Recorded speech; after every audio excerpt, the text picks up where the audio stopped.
Buenas tardes, ¿cómo están? Espero que estén todos bien, ustedes, la familia y toda la iglesia. Como lo venimos haciendo últimamente, vamos a tener, Dios mediante, una reflexión de manera virtual.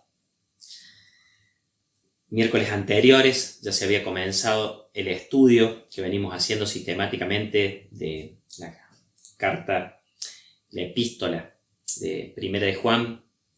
Ahora nos compete desde el capítulo 3, versículo del 1 al 12, el cual nos vamos a abocar con la ayuda de Dios y poder sacar algunas lecciones para nuestras vidas de manera práctica. Dios quiera que pueda hablar a nuestros corazones y que podamos sacar provecho. Vamos a leer para ganar tiempo, no de corrido y desarrollar, sino Dios mediante, versículo por versículo, y vamos a tratar de ir desmenuzándolo y poder sacar alguna enseñanza del mismo. Esta epístola, Juan usa la frase hijitos, como refiriéndose cariñosamente a los hijos en la fe, a sus hermanos en la fe.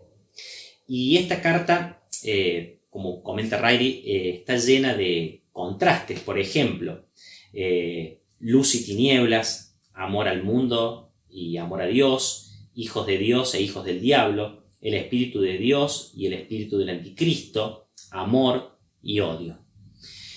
Vamos a tratar con la ayuda de Dios de desarrollar este capítulo 3, los primeros 12 versículos. Y vamos a leer el versículo 1 del capítulo 3 y dice: mirad cuál amor nos ha dado el Padre para que seamos llamados hijos de Dios. Por esto el mundo no nos conoce, porque no le conoció a Él.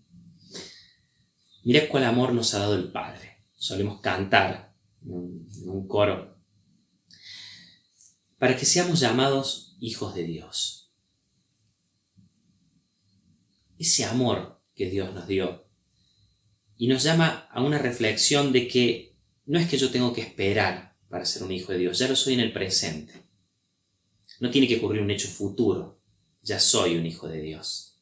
Como vamos a leer más adelante, Dios tiene una obra en proceso en nosotros, pero ya hoy en el presente soy un hijo de Dios.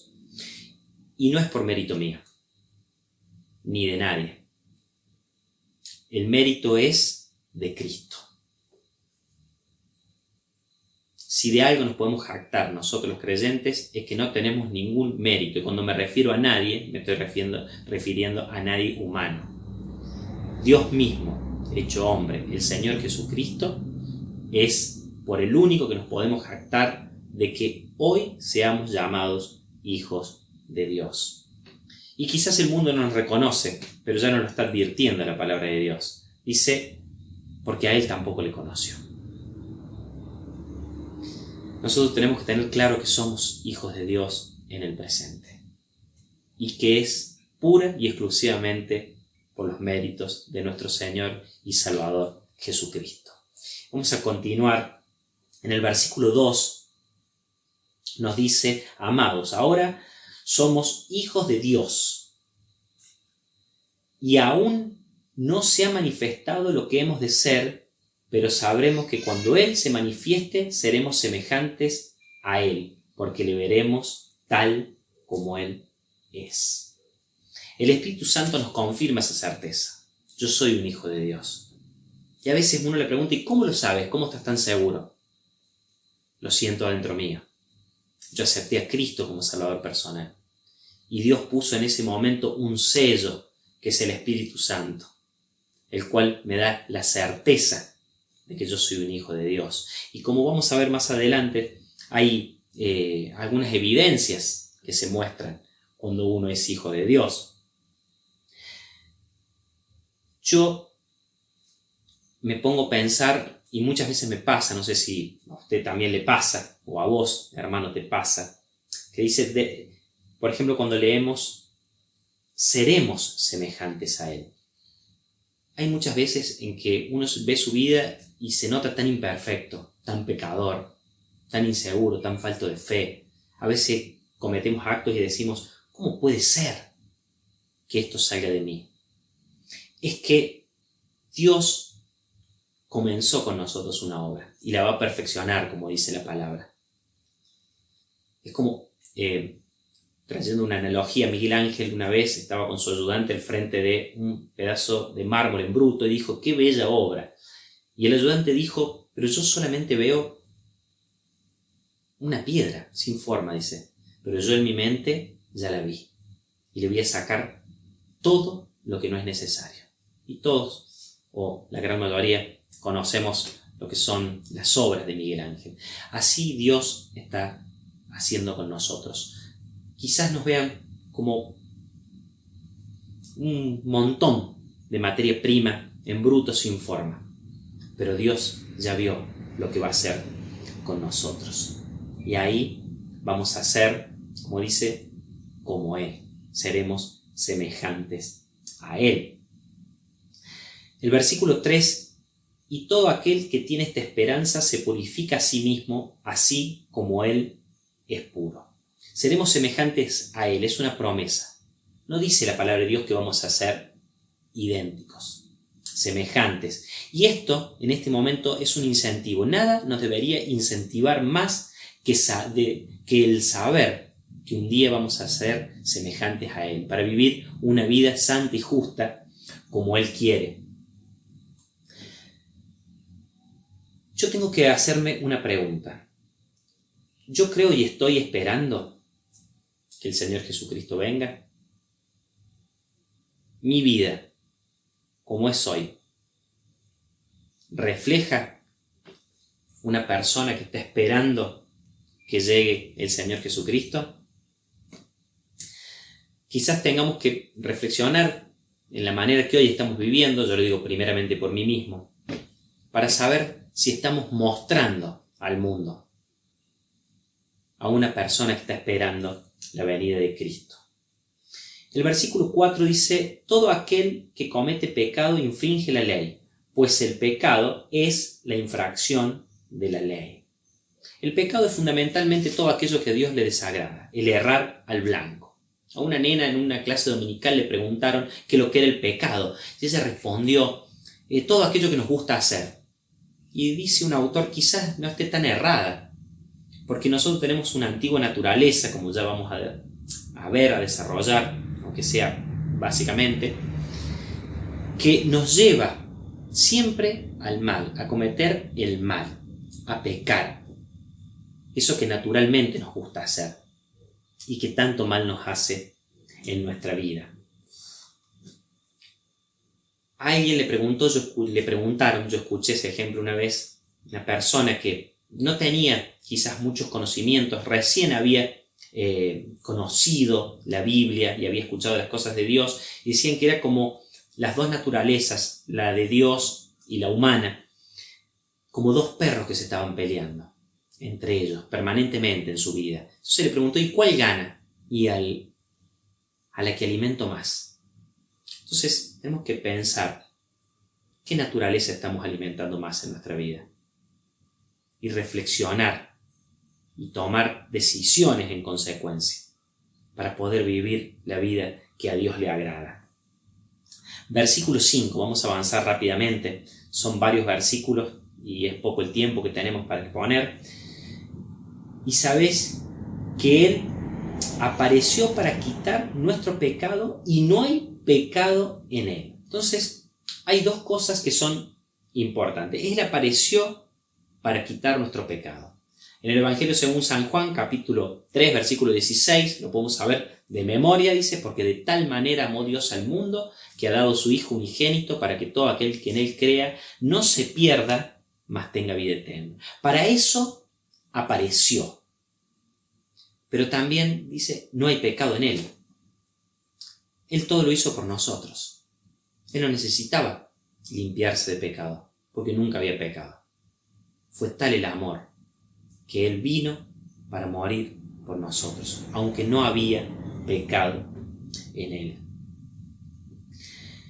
Si Él se entregó a sí mismo por nosotros, ¿cómo no vamos a vivir para Él?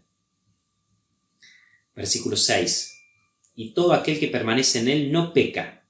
Todo aquel que peca no lo ha visto ni lo ha conocido. Aquí está hablando de la práctica del pecado. Un hijo de Dios, alguien que conoció a Cristo, no puede vivir constantemente en pecado. Puede pecar, sí, y de hecho ya lo vamos a ver, todos pecamos. Pero acá habla de la práctica, vivir constantemente pecando. Como lo puede hacer cualquier persona naturalmente que no ha conocido a Dios. Es habitual esa manera de vivir en pecado. Pero un hijo de Dios no debe ser así. No podemos vivir practicando el pecado. El pecado, como dijo alguien, debe ser un accidente y no una constante en la vida del creyente. En el versículo 7 dice: hijitos, que nadie os engañe. El que hace justicia es justo como él es justo. Nosotros tenemos una posición en Cristo. Cuando lo hemos aceptado como Salvador, nos pone en lugar de hijo de Dios. Tenemos que renunciar voluntariamente al pecado y vivir de una manera justa. Alguien dijo alguna vez: a un príncipe se lo reconoce por sus vestiduras. Quizás no lo haya visto nunca, pero al verlo desplazarse, se reconoce que es el hijo del rey. Así tiene que ser con nosotros los creyentes. Vivimos como hijos de Dios. Se nota. Versículo 8. El que practica el pecado es el diablo, porque el diablo peca desde el principio. Para esto apareció el Hijo de Dios, para deshacer las obras del diablo. El diablo es el culpable de que haya pecado en este mundo. Era un ángel de luz y lo introdujo al pecado en este mundo. Pero dice, por esto apareció, dice, el Hijo de Dios, el Señor Jesucristo, para deshacer las obras del diablo. Bienaventurado sea Jesucristo y bienaventurado la persona que cree en Jesucristo, porque solo Él nos puede liberar del pecado de este mundo, de la esclavitud del pecado con la que estamos inmersos en este mundo. Él vino para deshacer las obras del maligno, del diablo. Versículo 9. Todo aquel que es nacido de Dios no practica el pecado, porque la simiente de Dios permanece en él y no puede pecar, porque es nacido de Dios. Al Hijo de Dios se le da una nueva naturaleza, como dijimos, que no practica el pecado, que no es una constante en su vida. Por eso, no vamos a leer la historia, pero en la parábola del hijo pródigo que se va de su casa y vive una vida apartada de su padre, pecaminosa, él no podía estar en el chiquero hablando vulgarmente como un hombre, estaba dándole de comer a los cerdos, porque no era su naturaleza. Él tenía una casa, era hijo de un padre que lo estaba esperando y no podía vivir esa vida en el lodo del pecado. Entonces levantó la vista, se arrepintió y fue y le pidió perdón al Padre. Nosotros no podemos vivir en el lodo del pecado, porque somos hijos de Dios. No estamos hechos para vivir en el lodo. En 1 de Juan, en el capítulo 2, versículo 1, leemos: hijitos míos, estas cosas escribo para que no pequéis. Pero si alguno hubiere pecado, abogado tenemos con el Padre a Jesucristo el justo. Dios nos dice, el Hijo de Dios no practica el pecado, como lo hemos visto. Pero si pecamos, tenemos a Jesucristo que aboga por nosotros. No nos sorprende entonces que el apóstol Pablo haya exclamado, lo buscamos en Romanos capítulo 7, carta del apóstol Pablo, Romanos capítulo 7, versículo 24. Miserable de mí, ¿quién me librara de este cuerpo de muerte? ¿Y cuántas veces nosotros no hemos querido o no hemos dicho lo mismo? ¿Quién me librara de este cuerpo pecaminoso? Quiero hacer una cosa y hago otra.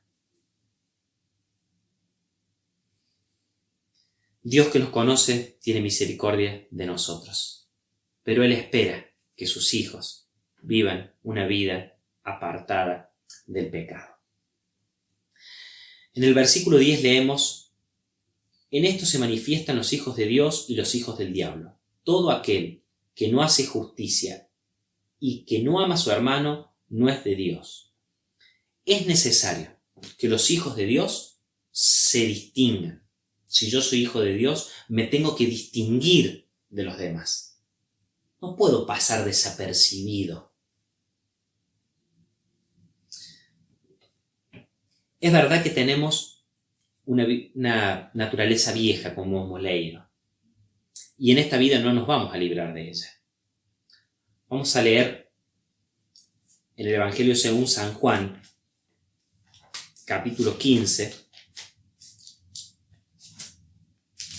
versículo 1 y 2. La palabra de Dios dice: yo soy la vid, dice Jesús. Yo soy la vid verdadera, y mi Padre es el labrador. Todo pámpano que en mí no lleva fruto lo quitará, y todo aquel que lleva fruto lo limpiará, para que lleve más fruto. Por eso Dios nos dice esto. Yo soy la vid, el tronco. Ustedes son las ramitas. Separado de mí no podéis hacer nada.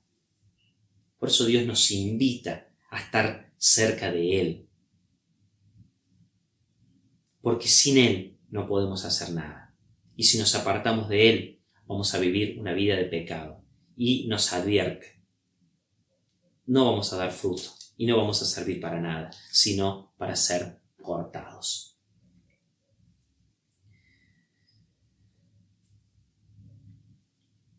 Los hijos de Dios se diferencian, nos tenemos que diferenciar por llevar frutos. En el Evangelio según Mateo, capítulo 7, versículo 20. Así que por sus frutos los conoceréis. Por sus frutos los conoceréis. ¿Querés saber si es un hijo de Dios? Y tiene que dar frutos.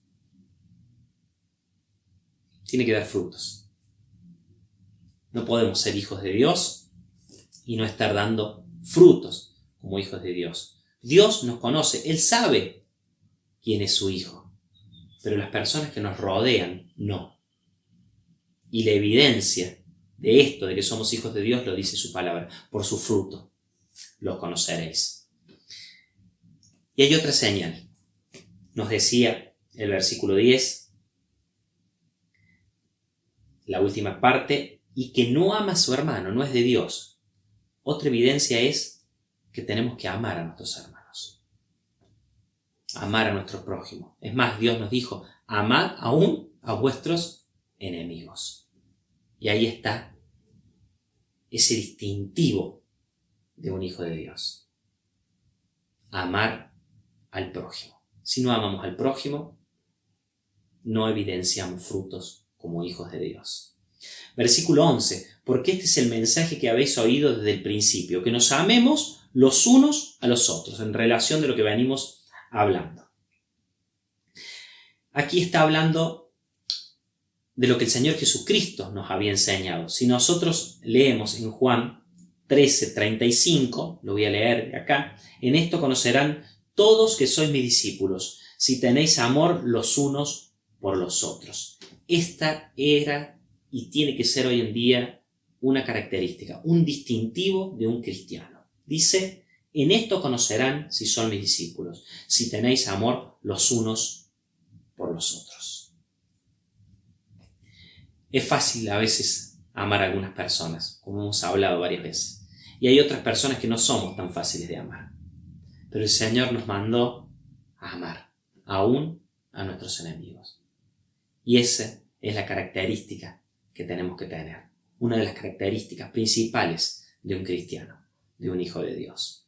Y para terminar pone una analogía, para terminar lo que nos compete ahora en el versículo 12. Leemos el versículo 12 y dice: no como Caín, que era del maligno y mató a su hermano. ¿Por qué causa lo mató? Porque sus obras eran malas y las de su hermano justas. Juan pone este ejemplo. Quedó en evidencia los frutos. Las obras de Caín eran malas. Las de Abel eran buenas. Eran hermanos, eran parecidos en muchos aspectos. Pero Caín mostró frutos de no ser un hijo de Dios, de ser un hijo del maligno. No como las obras de su hermano, que eran justas. Como lo expresa el versículo 5, que vamos a volver a leer, de este capítulo 3, y sabéis que Él apareció para quitar nuestro pecado y no hay pecado en Él. Hago alusión a este versículo porque está hablando de Cristo. Él apareció para quitar nuestro pecado y no hay pecado en Él. Porque quizás sos un hijo de Dios, estás escuchando. Y te hacen bien escuchar estas palabras. Quizás sos un hijo de Dios que estás apartado y podés reflexionar y volver como el hijo pródigo. Pero quizás estás escuchando y te das cuenta que no sos un hijo de Dios, porque no lo sentís en tu corazón, porque no sentís al Espíritu Santo obrar y porque hay pecado constante en tu vida. Entonces dice: por eso apareció para quitar nuestros pecados, a pesar de que no había pecado en Él. Quiero dejarte un desafío. Si no sos hijo de Dios, este es el momento para aceptar a Cristo como Salvador personal. Pedirle perdón por tus pecados e invitarlo que entre en tu corazón. Y desde ese momento, desde hoy, como hemos hablado, vas a ser llamado hijo de Dios. Y Dios va a ir perfeccionando tu vida, como la mía, como la de tantos hermanos en el futuro. Pero hoy podés ser un hijo de Dios. Dios quiere que bendiga estas palabras en nuestros corazones y que podamos sacar enseñanzas de estos versículos que quizás rápidamente los hemos tenido que desarrollar de alguna manera, pero que Dios pueda entrar en nuestra mente y en nuestro corazón y que podamos sacar provecho, como siempre lo hacemos, de la meditación de su palabra. Que Dios te bendiga. Y si Dios quiere, nos veremos pronto.